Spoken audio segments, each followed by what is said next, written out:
Hello everybody, Dan Matichek here, Mr. Obvious. A few more observations of a beginner potter. Watching the videos, all the videos I've been watching for the last several weeks religiously, over and over. The ones I like, over and over. And I see people doing this, and it never really dawned on me exactly why they were doing it. And it should have been obvious. They're taking their sponge and they're putting water on, and they're taking the water back off and putting it back on, and taking it off and putting it back on. And I'm thinking, why? Kind of in the back of my mind, why are they doing that? And now after I made 4 of these pieces that I've been working on, I made 4 in a row successfully, finally. And part of that reason is because I'm doing what they did, and I know why. Yeah, I'm thinking of the clay. Clay is the soft, slippery stuff with, the grog, and you're washing away the soft, slippery stuff every time you put water on, and your hand is making that action of washing away the thin stuff happen even more.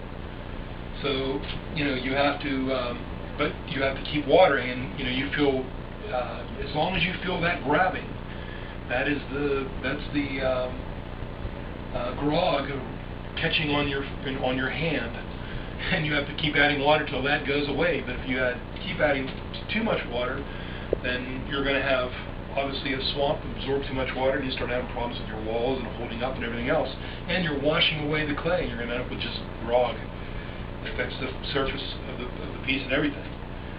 So by sponging that back up, what do you have in your sponge? You have slip.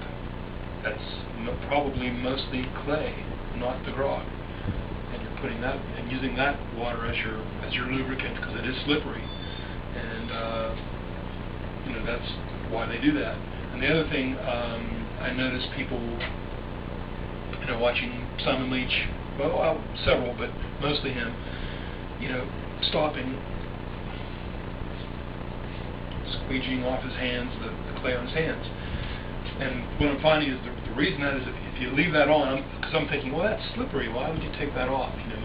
Because it's still congealed lumps, and when you're working the clay, it's on your hands, it gets into the clay, then you've got a bump. And so you want to keep getting that off as well as keeping your hands wet. Get it off, but keep your hands wet. Your water, all the solids are going to go to the bottom. So as you're taking from the top, you're taking the good stuff, which is the clay water, the thin clay water, mostly water with a little bit of the actual clay. The grog's in the bottom. It hasn't settled yet. It won't happen until the next day or two. So you're getting the good stuff on your hands, and you're taking the bad stuff off and letting it sink to the bottom.